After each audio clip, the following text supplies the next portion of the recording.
दिलजीत दोसांझ नाम तो सुना होगा, इन दिनों काफ़ी चर्चा के अंदर है। दरअसल राइट विंग वालों को ये दिलजीत दोसांझ अपने कॉन्सर्ट के अंदर भिगो भिगो कर धो रहा है। अपने शानदार परफॉर्मेंस की वजह से विदेश में तो मशहूर है ही, लेकिन ये अपनी बेबाकी की वजह से सुर्खियों के अंदर लगातार बना हुआ है अपने देश के अंदर।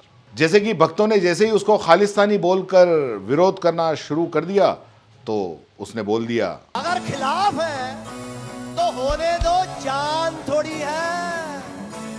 अगर खिलाफ है होने दो, जान थोड़ी है। ये सब धुआं है, आसमान थोड़ी है। अगर खिलाफ है होने दो, जान थोड़ी है।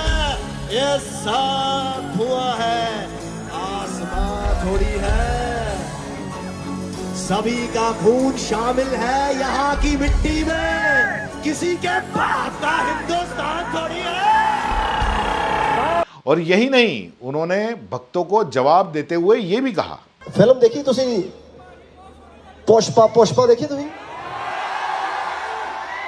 मैं पहली वाली देखी, बढ़िया फिल्म सी, कैंट फिल्म सी, बढ़िया ही। और दूजी नहीं देखी, पहली देखी है। ਉਹਦੇ ਚ ਇੱਕ डायलॉग है ना, बड़ा मशहूर डायलॉग है कि ये झुकेगा नहीं साला है। ओके। अच्छा, जे साला नहीं झुकेगा तो साले जीजा झुक जाएगा। और बात सिर्फ यहां पर ही नहीं रुकी। पूर्व प्रधानमंत्री मनमोहन सिंह का जब निधन हुआ तो शानदार बात बोली थी इन्होंने। दिलजीत ने अपने जो कॉन्सर्ट के अंदर हैं, उन्होंने शानदार बात बोली थी। हजारों जवाबों से मेरी खामोशी अच्छी, हजारों जवाबों से मेरी खामोशी अच्छी, ना जाने कितने सवालों की आबरू रखे। ये मनमोहन सिंह जी बोलते थे। आज का हमारा कॉन्सर्ट है, ये हमारे लेट जो फॉर्मर प्राइम मिनिस्टर हैं डॉक्टर मनमोहन सिंह जी के नाम पे है। बहुत ही सादा जीवन जी के गए मनमोहन सिंह जी, बहुत ही सादा जीवन। अगर मैं उनकी लाइफ की जर्नी की तरफ देखूं तो वो इतने सादा उन्होंने लाइफ जी है। अगर उनको किसी ने बुरा भी बोला तो उन्होंने कभी उल्टा जवाब नहीं दिया। मतलब सीधी सी बात है कि बंदे में रीढ़ की हड्डी है, और वो रीढ़ की हड्डी भी बड़ी मजबूत है, और वो झुका नहीं साला, वाकई। और एक ये है, इनको भी आप जानते ही होंगे, भक्तों की मम्मा। खूब हिंदुत्व के झंडे गाड़े इन्होंने, और खूब हिंदुत्व के झंडे गाड़ गाड़ कर अपने अजीबो गरीब बयान दे देकर किसानों को खालिस्तानी कह कर जैसे तैसे ये भाजपा का टिकट लिया ही सांसद का, और सांसद बन गई। लेकिन आज ये अचानक ये कंगना जी बड़ी चर्चा में है। वजह मैं बताता हूँ कि दिलजीत 1 जनवरी को प्रधानमंत्री नरेंद्र मोदी से मिले। उन्होंने दिलजीत को बुलाया प्रधानमंत्री जी ने, और बड़ी खूबसूरत मुलाकात थी।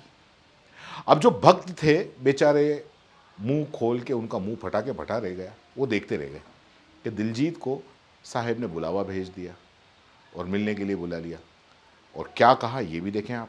राजस्थान के गांव का एक लड़का जब दुनिया में नाम रोशन करता है तो अच्छा लगता है।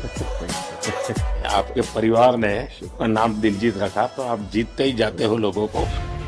हम पढ़ते थे कि मेरा भारत महान। जब मैं भारत घूमा ना जी पूरा, तो मेरे को पता चला ये क्यों कहते हैं मेरा भारत महान। सचमुच में भारत की विशालता एक अपना शक्ति है। हम लोग एक वाइब्रेंट सोसाइटी है। भारत में सबसे बड़ा कोई जादू जिसको कह लो तो वो योग है। और जिसने योगा को अनुभव किया है वो उसकी ताकत जानता है। हाँ जी, मैंने आपका इंटरव्यू देखा था सर अभी हाल ही में। हमारे लिए आप प्रधानमंत्री एक बहुत बड़ा पद है, तो हम शायद एक जो उसके पीछे एक माँ और बेटा और इंसान है वो कई बार वो भूल जाता है, क्योंकि एक औहदा बहुत बड़ा है। जब आप अपने माँ को लेके और गंगा मैया को लेके वो दिल भरा, वो टच होता था। एक्चुअली ये दिल से बात निकली है, तभी दिल तक गई।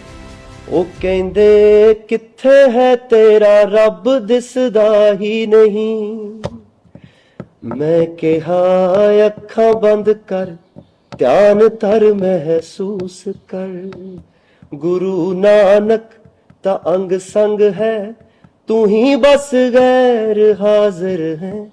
गुरु नानक गुरु नानक गुरु नानक। अब दूसरी तरफ यही भक्तों की मम्मा कंगना, एक तो बेचारी मोदी जी के चक्कर में सारी दुनिया से लड़ बैठी, दुश्मनी और मोल ले ली सबसे, और सबसे भिड़ गई। मोदी जी के चक्कर में किसानों को खालिस्तानी तक कह दिया। और जाने पता नहीं क्या क्या कह दिया, और इसी चक्कर के अंदर झापड़ तक खा ली। लेकिन हीरोइन से सांसद बन गई, लेकिन बेचारी को अभी तक मोदी जी ने मिलने तक नहीं बुलाया, टाइम तक नहीं दिया। मैं नहीं कह रहा, ये खुद बोल रही हैं, देखो। मुझे लगता नहीं पीएम जी के साथ मेरी बातचीत हुई है अभी तक। प्रधानमंत्री तो टिकट की बात करेंगे। फ्लड्स के टाइम पे होम मिनिस्टर जी और पीएम जी से मीटिंग मांगी थी, क्योंकि उसके बारे में मैं उनसे कुछ बात करना चाहती थी। होम मिनिस्टर जी से मुझे मीटिंग मिल गई, पर पीएम जी से नहीं मिली। तो है ना कमाल का गणित। एक तरफ दिलजीत जो मोहब्बत बांटकर बिना झुके दिल जीत रहा है, और मोदी जी उसको मिलने के लिए भी बुला रहे हैं, और दूसरी तरफ कंगना है जो नफरत बांटकर हर तरह से झुक कर न तो किसी का दिल जीत सकी और ना ही मोदी जी से मिल सकी। आखिर चक्कर क्या है? क्योंकि मोदी जी एक कुशल राजनेता हैं, वो जानते हैं कि असल में जनता का हीरो कौन है, आम जनता किसको हीरो मानती है, और इसीलिए अगर वो डर से या धमक से ना झुके तो उसको मोहब्बत से बुलाओ, गले लगा लो, यही ठीक है। और जो पहले से ही अपने सामने झुके पड़े हैं, नतमस्तक हैं, घुटनों पे हैं, जिनका कोई जनाधार नहीं है, उनसे मिलकर क्या ही होगा। क्या कहना है वैसे इसमें आपका?